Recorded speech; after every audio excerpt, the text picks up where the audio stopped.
எல்லோருக்கும் வணக்கம்.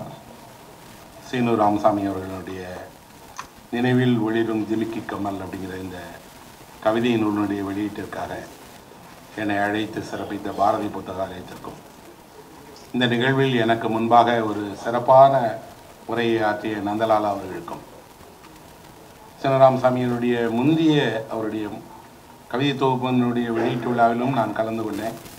அப்பவும் அவருடைய கவிதைகளை பற்றி பேசினேன். கவிதைகளை பற்றி பேசுகிற கூட்டங்களிலே கலந்து கொள்ளாத என்னை 2 கவிதை கூட்டத்தில் கலந்து கொள்ள வைத்த பெருமை அவருக்கு தான் வந்து. எதையோ கதைகள் சம்மந்தமான நாவல் சம்மந்தமான கூட்டங்களில் கலந்துக்கிடுவேன்.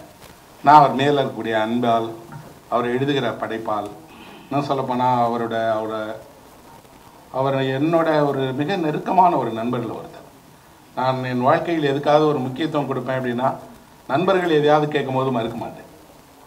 அது வந்து ரொம்ப முக்கியம்னு நினைக்கிறேன். இப்படி ஒரு புத்தகம் வரப்போகுதுன்னு சொன்ன உடனே நான் வரேன் அப்படின்னு சொல்லிடுவேன். அது என்ன அப்படின்னு நான் கேட்கலாம். அப்படி 2வது முறையாகவும் இந்த நூலை அறிமுகம் செய்வதற்காக என்னை அழைத்த சீனு ராமசாமிக்கும், இது மாதிரியான ஒரு இலக்கிய நிகழ்வுக்கு வந்து சிறப்பித்து அந்த நூலை பெற்றுக்கொண்ட விஜய் சேதுபதி அவர்களுக்கும் என்னுடைய மனமிழ்ந்த அன்பையும் பாராட்டுகளையும் தெரிவிக்கிறேன். நான் பொதுவாக ஹிந்தி திரைப்பட உலகத்தில் சொல்லுவாங்க, ஒரு ஓம்புரி, ஒரு நஸ்ருதீன் ஷா, ஒரு ஷாபனா அஸ்மி, ஒரு ஸ்மிதா பாடில் போன்ற கலைஞர்கள் எல்லாம் அங்கே நடக்கக்கூடிய எல்லா கலை இலக்கிய நிகழ்வுகளோடும் இருப்பாங்க, வருவாங்க. ஒரு நேஷனல் ஸ்கூல் ஆஃப் ட்ராமாலேருந்து நாடகம் போட்டால் அங்கே நீங்கள் வந்து நஸ்ருதீன் ஷாவை பார்க்கலாம், ஒரு ஓம்புரியை பார்க்கலாம். எல்லா முக்கிய படைப்பாளிகளோட வீட்லேயும் அவங்கள நான் பார்த்துருக்கிறேன். அவங்க வருவாங்க, அவர்களோட பேசிகிட்டு இருப்பாங்க. அவர்கள் திரை உலகத்தினுடைய ஒரு உச்ச நட்சத்திரமாக இருந்தாலும் கூட தன்னை அடையாளப்படுத்திக் கொள்வதெல்லாம் கலை இலக்கியம் சார்ந்த வழியாக தான் அடையாளப்படுத்திக்கிடுவாங்க. அந்த வரிசையில் தமிழினுடைய பெருமையாக இருப்பவராக நான் விஜய் சேதுபதியை பார்க்கிறேன். அவர் இந்த இந்திய சினிமாவையே திரும்பி பார்க்க வைக்கக்கூடிய ஒரு மிகப்பெரிய திரைக்கலைஞர். தமிழ் சினிமாவுக்கு அல்ல, விரைவில் அது உலக அளவிலும் கூட அந்த கவனம் பெறும் அப்படின்னு நம்புகிறேன். அவ்வளோ ஒரு தேர்ந்த நடிப்பு, எல்லாம் தாண்டி அவருக்கு இருக்கக்கூடிய சமூக பொறுப்புணர்வு, கலைஞர்கள் பால் காட்டுகிற அக்கறை, அதுக்கப்புறம் எல்லாத விடவும் எப்பவும் நான் எப்படி உருவானோம் அப்படிங்கிறத மறக்காத அவருடைய அந்த நன்றி உணர்வு இருக்கு இல்லையா, அது போற்றுதலுக்குரியது. ஏன்னா சினிமாவில் வந்து நமக்கு தெரியும், வெற்றி வந்து ஒவ்வொரு எங்கே வேணாலும் கொண்டு செல்லும், எல்லோருக்கும் வெற்றி கிடைக்கும். ஆனாலும் அவர் அப்படியே இருக்கிறார். அவருடைய முதல் படத்திலேருந்து எல்லா வெற்றிகளுக்கு அப்புறமும் அவர் அதையே அர்ப்பணிப்போடு அதே போல் இருக்கிறார். இந்த மாதிரி ஒரு நிகழ்வில் கலந்துக்கிறார் அப்படின்னா உண்மையிலேயே இந்த இலக்கிய உலகமும் எழுத்துலகமும் அவருக்கு நன்றியோடு எங்களோட வாழ்த்துக்களையும் தெரிவிச்சுக்கிறோம். அப்புறம் அந்த புத்தகத்தை பொறுத்த மட்டும், இந்த புத்தகம் எப்போவுமே ஒரு எத்தனை புத்தகம் வந்தாலும் ஒரு புத்தகம் வரும்போது அந்த புத்தகத்தை கையில் வாங்கி பார்க்கும் போது வரக்கூடிய ஆனந்தம் வந்து மகிழ்ச்சியானது. இவ்வளோ அழகாக பாரதி புத்தகாலயம் தயாரிச்சிருக்காங்க இந்த புக்கை. ரவி பேலட்டோட ஓவியம் வந்து ரொம்ப சிறப்பாக இருக்குது. அவங்க 2 பேருக்கும் என் பாராட்டை முதல்ல தெரிவிச்சுக்கிறேன். ஏன்னா புத்தக தயாரிப்புலையும் இருக்கேங்கிறதுனால எனக்கு தெரியும் ஒரு புத்தகத்தை செய்கிறதுல எவ்வளோ வேலை இருக்குது. அதை குறித்த காலத்துக்குள்ளாடி குறித்த விதமாக செய்யணும், அந்த எழுதுறவருக்கு பிடிச்சிருக்கணும், எல்லாருக்கும் பிடிச்சிருக்க மாதிரி இருக்கணும்னு. பாரதி புத்தகாலயம் 3000 புத்தகங்கள் போட்டிருக்காங்க அப்படின்னா அது சாதாரணமானதில் மிகப்பெரிய ஒரு மாற்று, ஒரு பதிப்புலகத்தினுடைய மாற்றத்தையே அவங்க உருவாக்கி இருக்கிறாங்க. பாரதி புத்தகாலயத்துக்குமே நான் என் நன்றியை தெரிவிச்சுக்கிறேன். கவிதைகளை பற்றி பேசுவது அப்படிங்கிறதுல இருக்கக்கூடிய என்னுடைய அடிப்படை தயக்கம், கவிதைகளை எப்படி மதிப்பிடுவது அப்படிங்கிறதெல்லாம். ஏன்னா ஒரு கதையை மதிப்பிடுவது போல எனக்கு கவிதையை மதிப்பிட தெரியாது. ஒரு கவிதை நல்லா இருக்குது, கவிதை நல்லா இல்லை அப்படிங்கிற முடிவை நோக்கி நான் ஒருபோதும் கவிதையிடம் செல்ல மாட்டேன். மாறாக ஒரு கவிதை எதனால் நல்லா இருக்குது அல்லது எதனால் நல்லா இல்லை, அல்லது ஏன் எனக்கு பிடிக்குது அல்லது ஏன் எனக்கு பிடிக்கலை, அப்படி தான் நான் கவிதையை எப்போதும் பார்ப்பேன். தங்க வாங்குவதற்கு நீங்கள் போனால் உங்கள் நகை கடையில் என்ன செய்வாங்க அப்படின்னா, அங்கே இருக்கக்கூடிய நகை தங்கத்தை எடை போடுவதற்கு ஒரு சின்ன குன்றிமணியை வைத்திருப்பாங்க. அந்த குன்றிமணிங்கிறது எங்களோட பள்ளிக்கூடத்தில் நாங்கள் விளையாடுகிற எங்களோட மைதானத்தில் சதறி கிடக்கக்கூடிய ஒரு விதை. யாரும் பொருட்படுத்தவே மாட்டாங்க அந்த குன்றிமணியெல்லாம். சின்ன குழந்தைங்கள் அந்த குன்றிமணியை பொறுக்கி கையில் வச்சு விளையாடுவாங்க. குருவாயூர் கோயிலுக்கு போனீங்கன்னா அங்கே ஒரு பெரிய பாத்திரம் நிறைய குன்றிமணி இருக்கும். அதை கையை விட்டு உங்கள் பிரார்த்தனையை சொல்லுங்கம்பாங்க. ஆனால் குன்றிமணி தான் நண்பர்களை தங்கத்தை அளவிடக்கூடிய எடையாக இருக்கிறது. இடைக்கற்கள் அல்ல. 1 கிலோ 2 கிலோக்கெல்லாம் தங்க கடையில் ஒரு வேலையும் கிடையாது. ஒரு எளிய விதையாக கருதப்படக்கூடிய குன்றிமணியை கொண்டுதான் தங்கத்தை நிற்கிறார்கள் என்றால் தங்கத்தை நெருப்பதற்கு ஒரு தானியம் தேவைப்படுகிறது, ஒரு விதை தேவைப்படுகிறது. அந்த விதையை யோசித்து பாருங்க. நம்ம காலடியில் கிடக்கக்கூடிய ஒரு சாதாரண விதையை கொண்டுதான் தங்கத்தை மதிப்பிடுகிறோம்னா, அதுக்கு நிகராக ஒரு கவிதையை மதிப்பிடுவதற்கு எளிய, எல்லாரும் ஒன்றும் நல்லன்னு நினைக்கக்கூடிய சின்ன விஷயங்களிலிருந்து தான் நம்ம மதிப்பிடணும். அந்த தங்கத்தை மதிப்பிடக்கூடிய அந்த குன்றிமணிக்கு என்ன எடை அப்படின்னா 1/2 கிராம். அது 4 நெல் சேர்ந்தால் ஒரு குன்றிமணி, 2 குன்றிமணி சேர்ந்தால் 1 கிராம். கிராமத்தில் சொல்லுவாங்க, ஒரு குன்றிமணி நகை இல்லை வீட்டில் குறைஞ்சபட்சம் ஒரு குந்துமணியாவது வாங்கி வச்சுக்கணும்னு சொல்லுவாங்க. அப்போது அந்த விதை மதிப்பிடக்கூடிய ஏதோ ஒரு பெரிய வேலைக்கு உரிய சிறிய இதாக இருக்கு. கவிதை அப்படிங்கக்கூடியதும் இந்த பெரிய சமூகத்திற்கு, இந்த பெரிய சமூகத்தினுடைய செயல்களுக்கு மதிப்பிடக்கூடிய சிறிய குன்றிமணி தான் நண்பர்களே. அது ஒரு பெரிய ஒரு பொருளாக நான் நினைக்கிறேன்.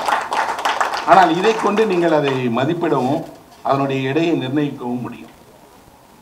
அப்போது ஒரு கவிதை படிக்க தொடங்குகிற போது ஒருவர் என்ன எழுதுகிறார்? அவர் நிறைய கவிதைகள் எழுதியிருக்கிறார். 6 கவிதை நூல்கள் வந்திருக்கு, தொடர்ந்து கவிதைகள் எழுதுகிறார்.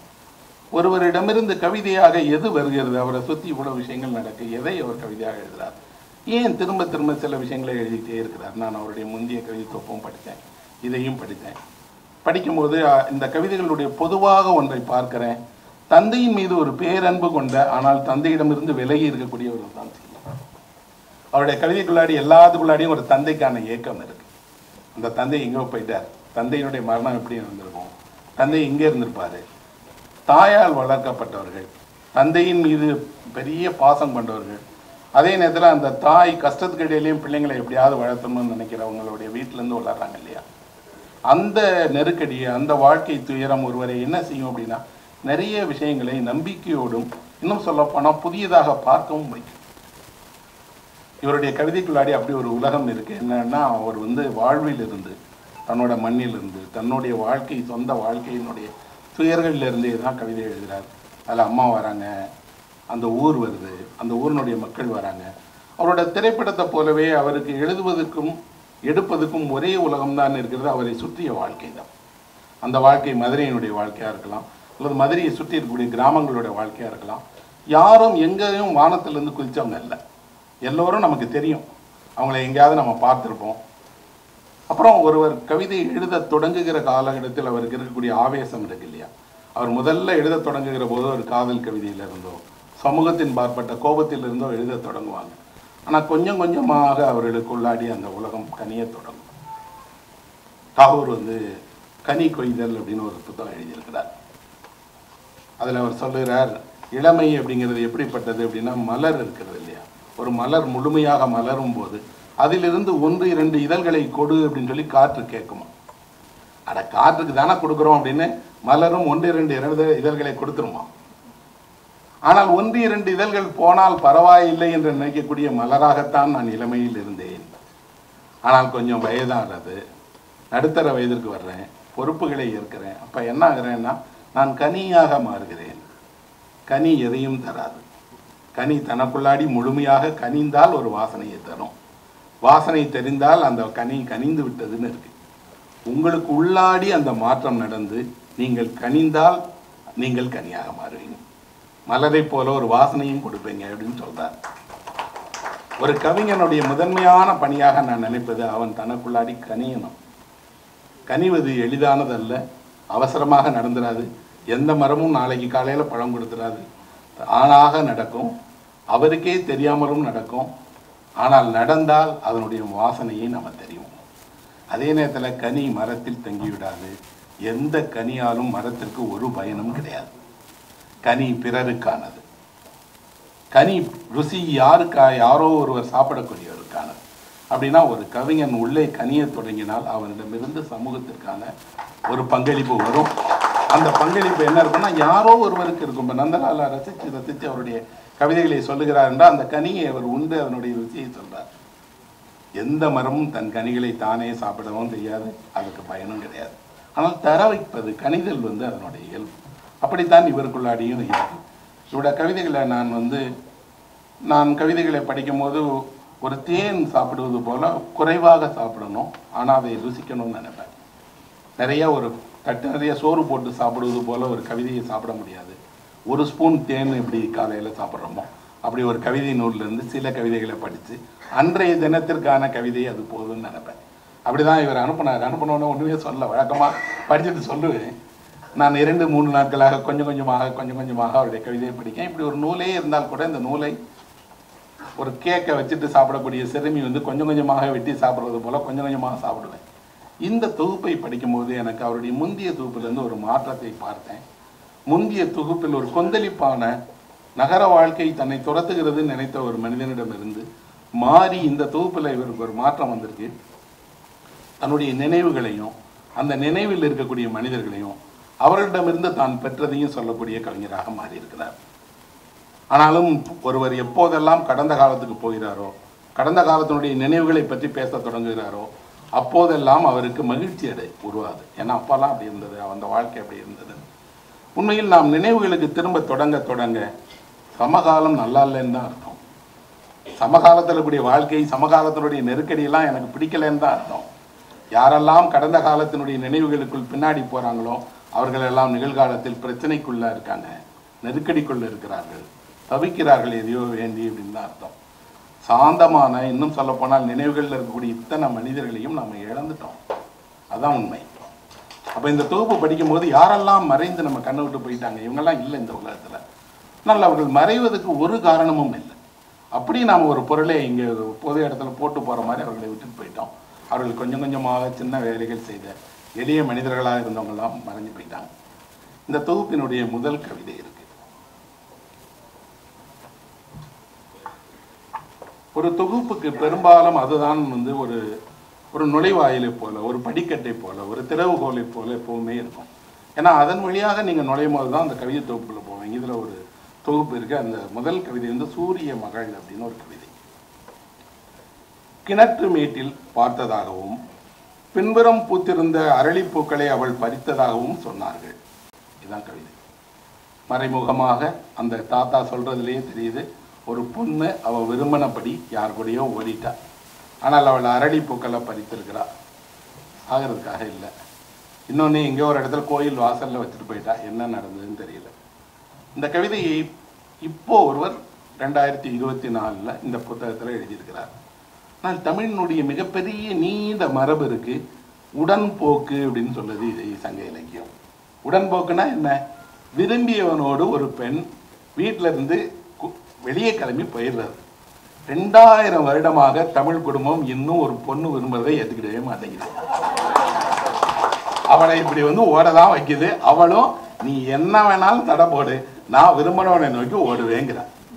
உடன்போக்கு அப்படிங்கிறதுல சங்க இலக்கியம் அதை வியந்து வியந்து சொல்லுது. கலித்தொகையில் ஒரு பாட்டு இருக்கு. அந்த பாட்டில் ஒரு அம்மா சொல்றாங்க, அந்த பொண்ணு போயிட்டா. போனா எப்படிப்பட்டது அப்படின்னு சொல்றாங்கன்னா, சந்தனம் மலை மேல காய்க்குது, மலை மேல விளையுது. ஆனால் சந்தனத்தை யாரோ ஒருவர் தானே உரசி எடுத்துக்கிட போறாங்க. எங்கோ கடலுக்கு அடியில முத்து விளையுது. ஆனால் அந்த முத்தை யாரோ ஒருவர் எடுத்து மாலையாக கோர்த்துக்கிறாங்க. அப்படித்தான் ஒரு பொண்ணு நம்ம வீட்டில் இருந்தாலும் அவ நமக்குரியவள் இல்லை, யாரோ ஒருவருக்குரியவள், அவற்றை போயிடுவா அப்படிங்கிறான். நான் சொல்லலை, கலித்தொகை 2000 வருஷத்துக்கு முன்னாடி சொல்லுது. சொன்னதோடு அவளை அனுப்பி வைத்ததும் அவளுடைய தாயே அனுப்பி வைக்கிறார். போயிட்டு வாமா அப்படிங்கிறான். நான் அப்போதெல்லாம் அதை படிக்கும்போது மௌனமாக யோசிச்சா, அந்த அப்பா என்னதான் செஞ்சுட்டு இருந்தாருன்னு தெரியல. ஏன்னா சங்க இலக்கியத்தில் இவ்வளவு பெண்கள் உடன்போக்கி போகிற நேரத்தில் எல்லாம் அந்த தந்தை எங்கே இருந்தாரு, என்ன நினைச்சாரு, ஒருவேளை அது காதலுக்கு தடுத்தாரா இல்லையான்னு தெரியல. ஆனால் இப்படி ஒன்று நடக்கிறது. யாரோ ஒரு பெண் யாரோ விரும்பியவரை நோக்கி போகிறாள். அது அவளுடைய தனிப்பட்ட வாழ்க்கை தானே. எதுக்கு ஒரு கிழவன் திடீர்னு ஓடுகாலின்னு சொல்றான். அந்த வரி தான் திரும்பவும் சங்க இலக்கியத்துக்கு சேர்ந்து. அதுக்கு பெயர் அலர் அப்படின்னு சொல்றாங்க. அலர்னா என்ன அப்படின்னா ஊர் கூடி பேசுவது. ஊருக்கு வேற வேலையே கிடையாது, எப்பவுமே அடுத்தவனை பத்தி பேசிட்டே தான் இருக்கும். அதிலும் இப்படி யாராவது ஒரு ஆணும் பெண்ணும் காதலிக்கிறார்கள்னா ஊருக்கு பேசுறதுக்கு வேற விஷயமே வேண்டாம். அப்ப ஊர் என்ன செய்கிறதா, அலர் பேசுகிறதுங்கிறது சங்க இலக்கியம். அப்படின்னா ஊர் பழி தூற்றுமா. இதுல சொன்ன இதே சொல்லையே சங்க இலக்கியம் இதே பொருள்ல பயன்படுத்துது. அவள் ஓடுகாலி ஓடிட்டா. அவள் ஓடுகாலி என்றால் அவள் தனியாக ஓடலையே, ஒரு ஓடு காலன்னு இருக்கிறான்ல, அவனுக்கு ஒரு சங்கடம் பிரச்சனையும் கிடையாது. அப்ப தமிழ் மரபில் இருந்து ஒரு கவிதை தானே தன் போக்கில் போய் இணைந்து கொள்கிறது. அவர் சங்க இலக்கியத்தை எழுதணும்னு எழுதல, சங்க இலக்கியத்தினுடைய மரபிலிருந்து நான் ஒரு புதிய கவிதையை உருவாக்குகிறேன்னு சொல்லலை. ஆனால் இந்த நினைவும் இந்த பண்பாடும், இன்னும் சொல்ல போனால் கவிதை நமக்குள் எவ்வளவு ஆழமாக ஊடுருவிக்கிறது என்றால், ஒரு நவீன கவிஞனுக்குள்ளாடியும் அதே சங்க மரபு இருக்கு, அதே அலர் இருக்கிறது, அதே ஊர்தூற்றுகிறது இருக்கு, அதே உடன்போக்கு இருக்குன்னா நாம ஒரு மரபிலிருந்து நம்மை கால ரீதியாக துண்டித்திருக்கிறோம், வாழ்க்கை முறையில் துண்டித்திருக்கிறோம், மரபாக துண்டிக்கவே இல்லை. அப்ப அந்த கவிதையின் வழியாக நான் இந்த கவிதையை புரட்டுகிறேன். ஆனால் 2000 வருஷத்துக்கு பின்னாடி போயிட்டேன். நான் சங்க காட்சிகளை பார்க்கிறேன். சங்க இலக்கியத்தில் அதிலையும் குறிப்பாக இந்த மாதிரி காதலை பாடி இதில் உலக இலக்கியத்திலேயே இவ்வளவு இன்பமான கவிதைகள் தமிழை தவிர இங்கேயும் எழுதப்படவே இல்லை. ஏன்னா நான் சீன இலக்கியங்கள், ஜப்பானிய இலக்கியங்கள் என்னென்னவோ படிச்சிருக்கிறேன். ஆனால் தமிழை போல இப்படி ஒரு காதலையும் நுண்மையையும் பிரிவையும் அதில் வரக்கூடிய வலியையும் அந்த நிலத்தோடு வாழ்வினுடைய நுண்மைகளோடு பொருத்தி பார்த்து சொல்லுகிற பாட்டை பார்க்க முடியாது. இந்த பாட்டு படித்து முடித்த உடனே நற்றினையை தேடி ஒரு பாட்டு படித்தேன். நற்றினையில் ஒரு பாட்டு இருக்கு. ஒரு பெண் சொல்றா, நான் அவனை பிரிஞ்சிருவேன், எனக்கு அதெல்லாம் ஒண்ணுமே இல்லை, ஆனால் பிரிஞ்சால் நான் இறந்துடுவேன். இறந்தால் என்ன நடக்கும்? எனக்கு இன்னொரு பிறவி கிடைக்கும். ஆனால் இன்னொரு பிறவியில் இவனே காதலனா இருக்க மாட்டான்ல, அதனால நான் இப்ப போகணும்னு நினைக்கிறேன் அப்படின்னு. என்ன ஒரு கற்பனை பாருங்க. இறக்கக்கூட, காதலுக்கு இறக்கக்கூட தயாராக இருக்கிறேன், ஆனால் அடுத்த பிறவியிலும் இவனே காதலனா இருக்கணும். இப்போ காதலினுடைய அந்த ஒரு இசையை தமிழ் மனமும் தமிழினுடைய வாழ்க்கையும் எவ்வளவு விதவிதமாக மீட்டியிருக்குன்னா வியப்பாக இருக்கு. அப்படி ஒரு பாடலிருந்து தான் இந்த புத்தகத்தை தொடங்கி இருக்கிறார். அந்த பாடல்ல அவரிடம் இல்லாத இவரிடம் ஒன்று இருக்கு. அந்த வாளின் மீது ஒரு சூரிய வெளிச்சம் படுது. அது ஒன்றும் பண்ண முடியாது. அது அந்த வாழ்க்கைலாம் இப்போ அது ஒரு காவலுக்கு இருக்கக்கூடிய தெய்வத்தினுடைய அடையாளமாக இருந்துச்சு. இன்றைய வாழ்க்கை, இன்றைய பெண்கள், இன்றைய கண்ணோட்டத்தில் ஒன்று இருக்கு. என்னன்னா, போன தடைகள், போன சரி தவறுகளுக்கெல்லாம் இங்கே இடம் இல்லை. இங்கே என்ன இருக்கு அப்படின்னா, இதை பார்க்கிற கவிஞன் இந்த நிகழ்ச்சியை பதிவு பண்ணும்போது முதல்ல என்ன நினைக்கிறான், அப்படி இருக்கக்கூடிய ஒரு பொண்ணு தவறான முடிவுகள் எடுத்துருவாளோ, ஏதோ செஞ்சுக்கிடுவாளோ. இல்லை இல்லை, போயிட்டா, என்ன நடந்தது தெரியல, சொல்லாமல் விட்டு விடுகிறது. ஒரு கவிதையினுடைய சிறப்பாக நான் கருதுவதே, கவிதையில் நீங்கள் எல்லாவற்றையும் சொல்ல தேவையில்லை, நீங்கள் காட்டினால் போதும், மிச்சதை நான் எடுத்துக்கிடுவேன். ஜென் கவிதைகள் ரொம்ப முக்கியமான, இது போல பௌத்த மரபிலிருந்து வந்த கவிதைகள். அதில் ஒரு கவிதை இருக்கு. ஒரு மழை காலத்தில் ஒரு போர் வீரன் வீடு திரும்பி வந்துட்டு இருக்கிறான். யுத்தம் முடிந்து திரும்பி வரான். பெரிய உடைவாளோட அவன் வரான். வரும்போது மழைக்கு எங்கே போகிறதுன்னு தெரியாமல் ஒரு இடத்துல நிற்கிறான். அது ஒரு குளம். இந்த குளத்தில் இருக்கக்கூடிய ஒரு தவளை அவனை பார்த்து சிரிக்குது. அப்போ அந்த தவளையும் அந்த போர் வீரனுக்கும் நடக்கக்கூடிய உரையாடலை தான் அந்த கவிஞர் எழுதியிருக்கிறார். அந்த தவளை அந்த போர் வீரனை பார்த்து சிரித்த உடனே அவன் கேட்குறான், பயமா இல்லையா அப்படின்னு. அந்த தவளை சொல்லுது, எதுக்கும் நான் பயப்படவே மாட்டேன், நான் ஏன் உன்னை பார்த்து பயப்படணும். அவன் உடைவாளை உருவி காட்டுறான். உடைவாளை உருவி காட்டினோடனே அது சொல்லுது, உன்னுடைய உடைவாளுக்கு வேண்டுமானால் ரத்தத்தை ருசிக்கிற தன்மை இருக்கலாம், எனக்கு ரத்தம் பிடிக்காது, ஆனால் நான் மழை பிடிக்கக்கூடியவன், நான் மழை நீரை ஆராதிக்கக்கூடியவன் அப்படின்னு. அவன் சொல்கிறான், நான் நினைத்தா உன்னை ஒரே துண்டில் 2ஆக வெட்டிட முடியும் அப்படின்னு. அது சொல்லுது, நீ என்னை கொல்லுவேன்னு பற்றி எனக்கு கவலை இல்லை, ஆனால் என் ஆனந்தத்தின் போக்கில் நான் பாட்டுக்கு கத்தி பாடிக்கிட்டே இருப்பேன், அதை உன்னால் தடுக்கவே முடியாதுன்னு சொல்லிட்டு அந்த தவளை சொல்லுது, உன்னை விட பெரியது என்னிடம் ஒன்று இருக்குன்னு. என்னன்னு கேட்டோடனே சொல்லுது, பாடுகிற சுதந்திரம், பேசுகிற சுதந்திரம், குரல் கொடுக்கிற சுதந்திரம் இருக்குன்னு சொல்லுது. அப்படின்னா ஒரு கவிதையில் தவிர உலகில் வேறு எங்குமே ஒரு தவளையும் போர் வீரனும் சந்தித்துக் கொள்ளவே முடியாது. ஒருவேளை அப்படி சந்திப்பே நடந்திருந்தால் கூட யாரும் பதிவு பண்ணவே மாட்டாங்க.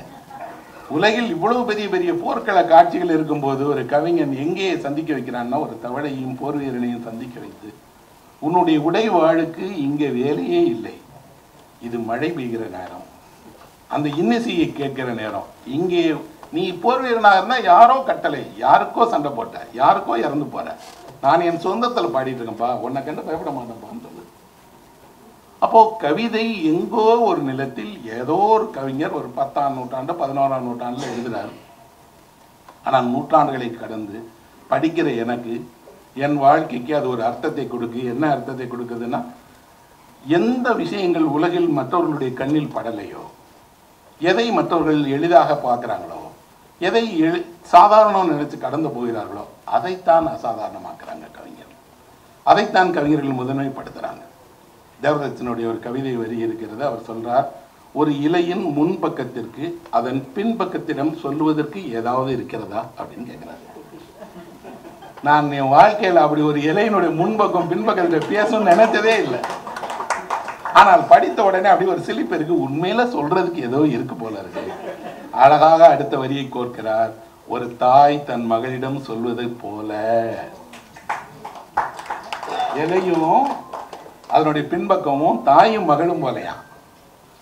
சொன்ன உடனே என் வீட்டில் இருக்கக்கூடிய என்னை இருக்கக்கூடிய அத்தனை தொட்டி செடியுடைய இலைகளும் உடனடியாக வேற உலகத்தை வாங்க, எங்கேயோ ஒரு மாயம் அல்ல, கண் முன்னாடி ஒரு கவிதை மாயத்தை நிகழ்த்தியது. அப்ப நல்ல கவிதைகள் நமக்கு தரக்கூடியது என்னன்னா, நம்மளுடைய பார்வைகளை அது மாற்றுது, இந்த உலகை புதிதாக்கி காட்டுகிறது. அந்த வேலையை செய்யக்கூடிய கவிஞர்கள், அந்த மாதிரியான கவிதைகளை எந்த படைப்பாளி எழுதினாலும் அவர் அந்த மொழியினுடைய மிக முக்கியமான படைப்பாளியாக நான் நினைப்பேன். அவருடைய கவிதைகளை நிச்சயமாக கொண்டாடுவேன். இவருடைய ஒரு கவிதை இருக்கு, பசி மேய்கிறது வயலை, ஒன்றும் அறியாத மாட்டை ஏன் விரட்டுகிறாய். நாம இவ்வளவு காலம் இந்த காட்சியை பார்த்தோம், ஒரு மாடு மேய்ஞ்சிட்டு இருக்கு, மேய்கிற மாட்டை உரிமையாளன் துரத்துறான். ஆனா இங்க மாடு மேயல, பசிதான் மேய்து கொண்டு இருக்கிறது. மாட்டுக்கு ஒண்ணும் தெரியாது, மாடு அது பாட்டுக்கு இருக்கு, நீ போய் மாட்டை கோச்சிக்கிறியாப்பா அப்படின்னா. இந்த ஊர்ல சொல்லுவான், அந்த படைத்தவன் நான் கோச்சிக்கிறத விட்டுட்டு மாட்டை ஏப்பா கோச்சிக்கிறேன்னு சொல்லி கேட்பார். ஏன்னா மாட்டை பசியோட படைத்து உணவு கொடுக்காமல் போன தப்ப செய்தது படைத்தவன் என்றால் அவனல்லப்பா கோச்சிக்கிடணும் அப்படின்னு. வைக்கம் முகமது பஷீர்னு மலையாளத்தில் ஒரு பெரிய ரைட்டர் இருக்காரு. அவர் ஒரு கதை எழுதியிருக்கிறார். உலகம் முதல்ல கடவுளால் படைக்கப்பட்ட போது கடவுள் என்ன பண்ணாராம், எல்லா உயிரினங்களையும் படைத்து அழகழகாக அதுக்கு உருவங்களை கொடுத்து சந்தோஷமாக அதை உழவ விட்டாராம். எல்லாம் உழவிட்டு இருக்கும்போது ஒரு நாள் கடவுள் அவங்கள கூப்பிட்டு கேட்டாராம், உங்களை எல்லாம் யார் உருவாக்குனான்னு. நாங்கள் தான் அப்படின்னு வச்சுக்கலாம். இவர் சொல்லியிருக்காரு, நான் தானேப்பா உங்களை எல்லாம் உருவாக்குனேன், நீ என்ன நீங்க தாங்கிறோன்னே. இல்லை நாங்கள் தான், நாங்கள் சுதந்திரமாக இருக்கோம், எங்களுக்கு கை கால் நல்லா இருக்கு, குரல் நல்லா இருக்குன்னு.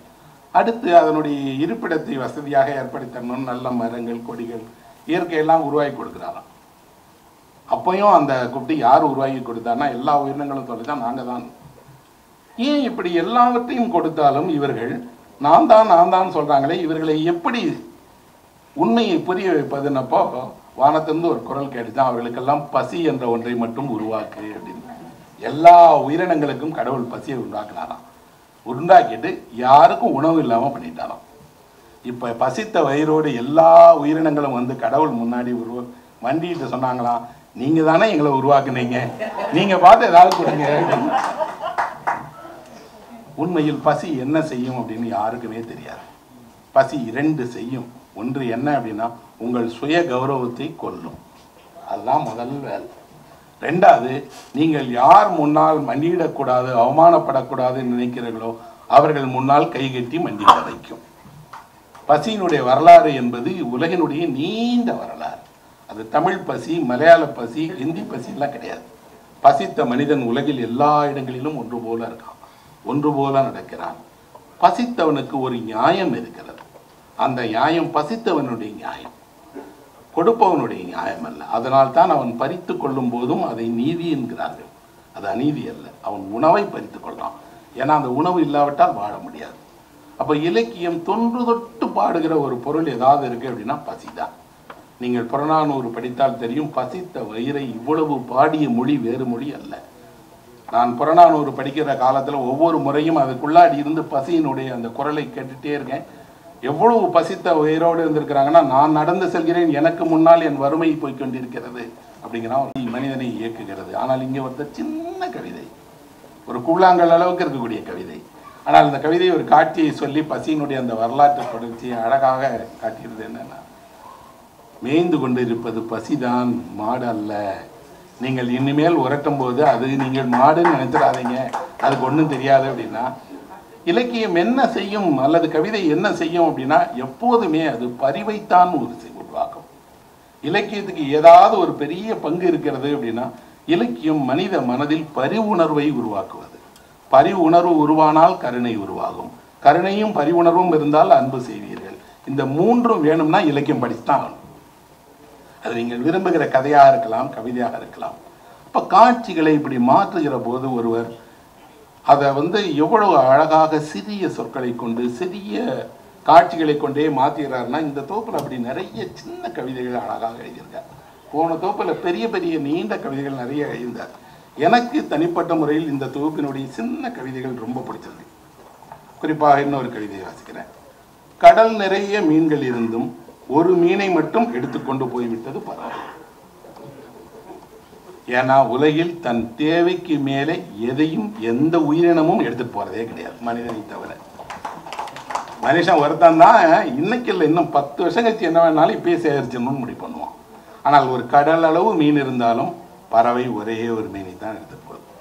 இது கவிதை அல்ல, இது ஒரு விழிப்புணர்வு. இந்த விழிப்புணர்வு என்ன செய்கிறது அப்படின்னா, உங்கள் தேவைக்கு மட்டும்தானே உங்களுக்கு எல்லாமே. எதுக்கு நீங்க இவ்வளவு ஆசைப்படுறீங்க, எதுக்கு இவ்வளவு விஷயங்களுக்காக நீங்க கேட்குறீங்கிறதா இந்த கவிதையை சொல்லுது. இன்னொரு கவிதை.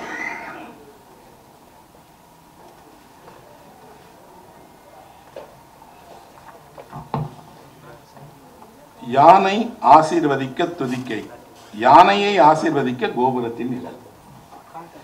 என்ன ஒரு அழகான 2 காட்சிகள் பாருங்க. யானை ஆசீர்வதிக்கிறதுக்கு துதிக்கை இருக்குது, ஆனால் யானையை ஆசீர்வதிக்கிறதுக்கு கோபுரத்தினுடைய நிழல் இருக்கான். நிஜமாவே நீங்கள் ஆழ்ந்து கவனித்தால் தெரியும், கோபுரத்தின் நிழல் ஒரு யானையினுடைய துதிக்கையை போலதான் நகர்ந்து போயிட்டே இருக்கும். அதை நீங்கள் அனுபவிக்காமல் இப்படி ஒரு கவிதை எழுதவே முடியாது. இன்னொன்று, இந்த காட்சியில சின்ன காட்சி இருக்கு, ஆனால் நான் படிக்கும் போது எனக்கு முதல் வரி தான் ரொம்ப இருந்தது. எந்த யானையும் யாரையும் ஆசீர்வதிக்க பிறந்ததில்லை. அதை பழகி இருக்கிறாங்க. எப்படின்னா, நீங்க காசு கொடுத்தீங்கன்னா அதை ஆசீர்வாதம் பண்ண சொல்லி, நீங்க காட்டுல போய் பாருங்களேன், ஏதாவது ஒரு யானை அவங்களுக்கு ஆசீர்வாதம் கொடுக்குமா என்ன? அப்போ யானை கூட மனிதன் என்ன செய்வான்னா, யாசகம் கேட்பான். உலகில் சர்க்கஸ்ங்கிற பேர்ல எல்லா விலங்குகளையும் மனிதன் முன்னால் மண்டிட்டு முக்காலியில ஏற வச்சோம் மனிதன் தான். காட்டுக்கே ராஜாவாக இருந்தது சிங்கம், அதை ஒரு சைக்கிள் ஓட்ட விட்டான். அதுல ஏறி இந்த சைக்கிள் சிங்கத்தை ஓட்டும். நான் சிறு வயதில் பார்த்த போதே எனக்கு சிங்கத்தின் மேல பரிதாபமாக இருந்தது. என்னன்னா, எவ்வளவு பெரிய சிங்கம், அது அசிங்கமான வேலையை செஞ்சுட்டு இருக்கே அப்படின்னு. ஆனால் இந்த பாடத்துல ஒரு சின்ன வரி அழகாக வருது பாருங்க. கோபுரத்தின் நிழல் யானையை இருக்கக்கூடிய ஆசீர்வதிக்கிறதுக்காக இருக்கு அப்படின்னா, திடீர்னு கோபுரம் நிழல்ல, நம்ம எல்லா ஊர்லயும் கோபுரத்தை கும்பிடுங்கம்பாங்க, கோபுர நிழல்ல இருங்கம்பாங்க.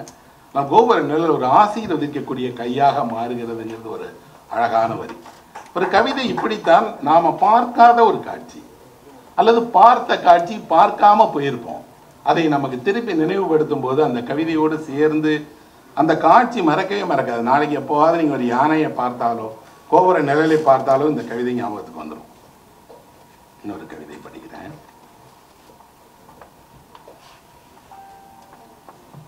இது பாருங்க. ஒரு இளம் சடலத்தை தூக்க 4 பேர் வந்தார்கள். வேஷ்டியை இருக்க கட்டிக்கொண்டார்கள். ஆளுக்கு ஒரு பக்கம் நின்று குனிந்து தூக்கினார்கள். திடுக்கிட்டு தொங்கிய தலையை தன் நிலை மறந்திருந்த தாய் நினைவு மீண்டு ஓடி வந்து தாங்கி தூக்கி நிறுத்தினாள். தாங்கிய தலையை பார்த்தபடி 4வரோடு ஆம்புலன்ஸ் நோக்கி உடன் ஓடினாள். இந்த காட்சியை நம்ம பார்த்திருப்போம். ஒரு இளம் சடலத்தை தூக்கும் போது அந்த தலை விழுகிறத, ஆனால் தலை விழுகும் போது ஒரு அம்மா போய் பிடிக்கிறார். எனக்கு அந்த பிடிக்கிற காட்சியின் போது தோணுச்சுன்னா, ஒரு தாய் தன்னுடைய குழந்தைக்கு தலை நிற்கிறதா என்பதுதான் அவள் வாழ்க்கையில் முதல்ல பெரிய விஷயம். குழந்தைக்கு தலை நிற்கணும். இப்போ அவன் குழந்தை இல்லை, இளம் சடலம். ஆனாலும் அந்த தாய் அந்த தலை நிற்கட்டும்னு நினைக்கிறான். அந்த தாயினுடைய இதில் அந்த தலை விழுந்துடக்கூடாது. அப்போ ஊர் ஒன்றாக நினைக்கிறது, இருந்தாலும் மரணித்தாலும் குழந்தைக்கு தாயினுடைய அதே அன்பு அதே இருக்கு. அந்த அம்மா நல்லா எழுதிருக்காங்க. தன் நிலை மறந்திருந்த தாய், ஆனால் பையன் தலை விழுந்துருச்சுன்னா அந்த அம்மா போய் கை தானே போகுது. நீங்கள் 100,000 முறை சொன்னாலும், அது எவ்வளவு கிளிஷேன்னு சொல்லி ஒழுக்கப்பட்டாலும், இன்னும் சொல்ல போனா அந்த சொற்களை சொல்லி சொல்லி கடும்பேறி இருந்தாலும் தாய்மைங்கிறது நிகரே இல்லாததுதான். அதை நீங்கள் இன்னொரு முறை இன்னொரு சொல்லை கொண்டு அந்த உணர்வை, இவ்வளவு பேர் சொல்லிட்டாங்க, பல்லாயிரம் வருஷமா சொல்லிட்டாங்க, அதீதமா இருக்கு, என்ன சொன்னாலும் அது அந்த தாய்க்குள்ளாடி இருந்து அது அவள் எத்தனை முறை அந்த குழந்தையை இருப்பாங்க. நீங்கள் பிறந்த குழந்தையை கையில் ஏந்தி இருந்தால் உங்களுக்கு தெரியும் அதனுடைய தலை சூடு, அந்த பிடரி குழியில் இருக்கக்கூடிய மிருது, இன்னும் சொல்ல போனால் அங்கே ஒரு துடிப்பு இருக்கும். அதை நீங்கள் கையில் உணர்ந்திருப்பீங்க. ஒரு தாய் தொடர்ந்து உணர்றா. ரஷ்யாவில் ஒரு பொண்ணு எழுதியிருக்கிறா, இந்த பாட்டுக்கு பக்கத்தில் வைக்க வேண்டிய பாட்டு அது. அவள் சொல்கிறா, நீங்கள் ஒரு பெண்ணாக இல்லாவிட்டால் பிறந்த குழந்தையினுடைய காதை தொட்டு பார்க்கவே மாட்டீர்கள், அது மலரை விட அழகானது அப்படின்னு. அப்போ யாரோ ஒரு பொண்ணுக்கு தான் அந்த நெருக்கம் தெரியுது, அந்த பாட்டுல அந்த மாதிரியான ஒரு இடம் வருகிறது. அப்போ சீனவனுடைய கவிதை உலகம் அப்படிங்கக்கூடியது ஒரு பக்கம் உணர்ச்சி பூர்வமானது, இன்னொரு பக்கம் தெரிக்கக்கூடிய சின்ன சின்ன சமூக தன்னை சுற்றிய உலகம். இதுக்கப்புறம் அப்படி பார்க்காத காட்சிகளை மாறி மாறி மாறி காட்டுகிற அவருடைய ஒரு அவருக்குன்னு இருக்கக்கூடிய தனித்துவமான பார்வைகளை கொண்டது. இப்போ ஒரு முழு தொகுப்புலையும் இப்படி நிறைய சின்ன கவிதைகள் நம்ம மனதில் சென்று சேகரமாகி எப்பவும் ஒரு விளக்கு போல எரிஞ்சிட்டே இருக்கக்கூடிய கவிதைகளை அவர் எழுதியிருக்கார். அவருக்கு நான் பாராட்டுக்களை தெரிவிச்சுக்கிறேன். என் விருப்பத்திற்காக நான் இந்த சபைக்கு ஒரு கவிதையை படிக்க விரும்புகிறேன். அது சீனவனுடைய கவிதை இல்லை, எனக்கு விருப்பமான ஒரு கவிதை. இந்த கவிதை எதை பற்றியது அப்படின்னா ஒரு பீடியை பற்றியது. பீடி குடிக்கிறாங்க இல்லையா, பீடியை பற்றின கவிதை அது. இதை எழுதியவருடைய பெயர் கல்பற்றா நாராயணன், மலையாளத்தினுடைய மிக முக்கியமான ஒரு கவிஞர். அவர் எழுதியிருக்கார். அந்த கவிதையை தமிழில் ஜெயமோகன் மொழிபெயர்த்து போட்டிருக்கிறார். அந்த கவிதையுடைய தலைப்பு இன்னும் ஓர் இழுப்பு. பீடி குடிக்கிறவங்க எழுப்பாங்கல்ல, அதான் தலைப்பு. எதையெல்லாம் கவிதை தொடுகிறதோ அதெல்லாமே மைடாஸ் தொட்ட தங்கம் மாதிரி மாறிடுது. அதான் ஆச்சரியம். கவிதை ஒரு பீடியை தொட்டா பீடி உடனே கவிதையினுடைய ஒரு பொருளாக மாறிடுது. என்னெல்லாம் உலகத்தில் கவிதையில் எழுதப்பட்டிருக்கு, ஆனால் ஒரு கவிஞன் ஒரு பீடியை பற்றி ஒரு கவிதை இருக்கான். அதனால பாருங்க. போலீஸ் வருகிறதா என வலம் இடம் நோக்கி இழுப்பதா வீசுவதா என தயங்கிய என்னிடம் குரல் தாத்தி பீடி சொன்னது. இந்த பீடி போலீஸ் வருதான்னு பார்த்து கீழே அணைக்க பார்த்தவனை பார்த்து பீடி சொல்லுதான். இப்படி வெக்கம் கட்டு என்னால் வாழ முடியாது. ஒரு காலத்தில் துணிச்சலின் அடையாளமாக இருந்தவன் நான். தயக்கமே இல்லாமல் வாழ்ந்தவர்களுடைய உதடுகளில் தான் கனன்றேன். நடுராத்திரிகளும் காட்டு வழிகளும் எனக்கு தெரியும். என் வெளிச்சத்தில் ஒற்றையடி பாலங்கள் துளங்கின. அன்றைக்கெல்லாம் இலக்குகளுக்கு 5ஓ 8ஓ பீடியின் தொலைவுதான். ஒரு இடத்துல இன்னொரு இடத்துக்கு போகுதுன்னா எத்தனை பீடி குடிக்கிறதுங்கிறதா அளவு. சுவரெழுத்திற்கும் சுவரட்டி ஒட்டவும் பாட்டு எழுதவும் நான் உடன் இருந்தேன். எங்கெல்லாம் படம் வரைகிறாங்களோ, எங்கெல்லாம் சுவரெழுத்து எழுதுகிறார்களோ, பாட்டு எழுதுகிறார்களோ அவர்கள் பீடி குடிச்சிட்டே இருந்தாங்க. மாற்றத்திற்கு துணையாக இருந்தேன். கையூரிலும் புல்பள்ளியிலும் கை சுடுவது வரை எறிந்தேன். அங்கெல்லாம் தொழிலாளர்கள் போராட்டம் பண்ண இடம். அங்கே அந்த போராடுகிற தொழிலாளர்கள் கடைசி பீடி இணைகிற வரை போராடினாங்க. நாடக அரங்குகளுக்காகவும் திரைச்சங்கங்களுக்காகவும் நான் துயில் நீத்தேன். அங்கெல்லாம் விடிய விடிய மக்கள் வேலை செய்தாங்க. அவங்க இந்த பீடியை பிடிச்சிருக்கிறாங்க. நான் செயல்படாத அமைப்புகள் ஏதேனும் உண்டா அப்படின்னு கேட்குது பீடி. ஏதாவது ஒரு அமைப்பில் பீடி குடிக்காதவனே ஒன்றாவது இருந்தானா அப்படின்னு. குளிரில் வெயிலில் ஆற்றும் பணிகளின் தன்னந்தனிமையில் என்னை தவிர வேறு யார் துணை இவர்களுக்கு? அன்றெல்லாம் என்னை ஆளை இழுத்து பையன்கள் ஆண் மகன்களா நாடுகள். ஒரு அடலசன் பையன் பீடி குடிச்சானா அவன் பெரிய ஆளாயிட்டான்னு அர்த்தம். திருடி இழுத்த பெண்கள் கூட விடியும் வரை உயர இருமி சாகசமெல்லாம் எளிதல்ல என்று புரிந்து கொண்டார்கள். எல்லா தவறான பாதையிலும் நாங்கள் நடந்தோம், அக்காலத்திய ரயில்களை போல. புகைந்த கொல்லியே நான் சொத்தில் பங்கு கேட்டு வேட்டி மடக்கி கட்டி முற்றத்தில் நின்றிருந்த இளைஞனின் கையில் கூட நான் புயர்ந்தேன். சொத்து கேட்டு போய் வீட்டில் சண்டை போட போறவங்க கூட ஒரு பீடியோட தான் போய் நின்று சண்டை போட்டான். கூலி கூட்டித்தர கோரி சென்றவனுடைய மடியில் இருந்து நான் அவனுக்கு ஊக்கமளித்தேன்.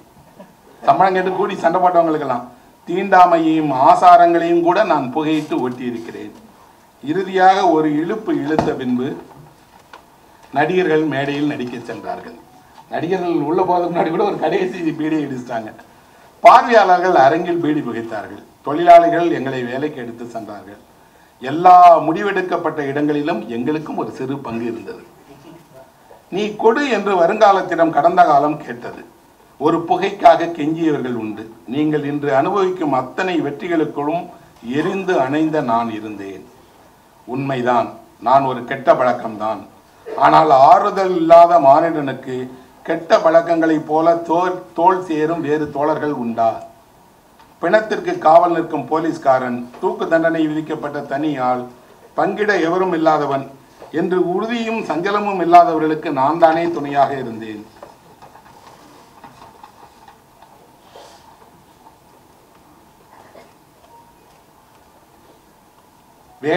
பலரையும் வேட்டையாடிய அதே சட்டம் இன்று என்னையும் வேட்டையாடுகிறது. பார்த்தாயா, பீடி நிறுவனங்கள் எல்லாம் இன்று வண்ண கடைகள் தயாரிக்க தொடங்கிவிட்டன.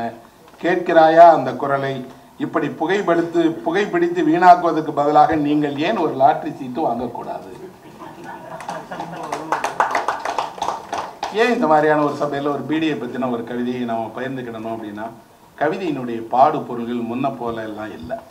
ஒரு காலத்தில் அகம் என்றால் ஆண் பெண்ணை பற்றியது தான் அகம். அகத்துறை பாடல்கள் என்றாலே ஆண் பெண்ணுடைய காதலை பற்றி. இன்று அகம் என்பது ஆண் பெண்ணை பற்றியது அல்ல. எல்லாத்த பற்றியும் மனதுக்குள்ளாடி தோன்ற எல்லாமும் அகமாயிருச்சு. புறம் என்றால் போரையும் வெற்றியும் பாடியது. இன்று அந்த புறம் அல்ல, எல்லா புற நிகழ்வுகளும் பாடிடுச்சு. பொருள் மாறிக்கொண்டிருக்கிறது, பாடுகிற குரல் மாறிடுச்சு. ஒரு பாடலின் வழியாக ஒரு சமூகத்தையே சித்தரிக்க முடியுது. ஒரு சின்ன பீடி, அந்த பீடியினுடைய ஒரு குரலில் ஒரு கேரள சமுதாயத்தினுடைய ஒரு 100 வருட வாழ்க்கையை ஒருவரால் எழுதிட முடியுது. முடிகிறதோட அதுக்குள்ளாடி கேலி இருக்கு, கிண்டல் இருக்கு, சமூகத்தினுடைய பங்கு இருக்கு. இந்த பீடி புகைத்தவர்கள் எல்லாம் எளிய மனிதர்களாக இருந்தார்கள். அவர்கள் போராடினார்கள், அவங்க சம்பள உயர்வு கேட்டாங்க, கடைசி நிமிடம் வரை மேடையில் நின்று நடித்தார்கள். ஆனால் அவர்களிடம் ஒரு பீடி இருந்ததுங்கிற ஒரு சாட்சியம் போல இருக்கு. இன்னும் சொல்ல போனால் ஒரு பண்பாட்டில் அது மோசமான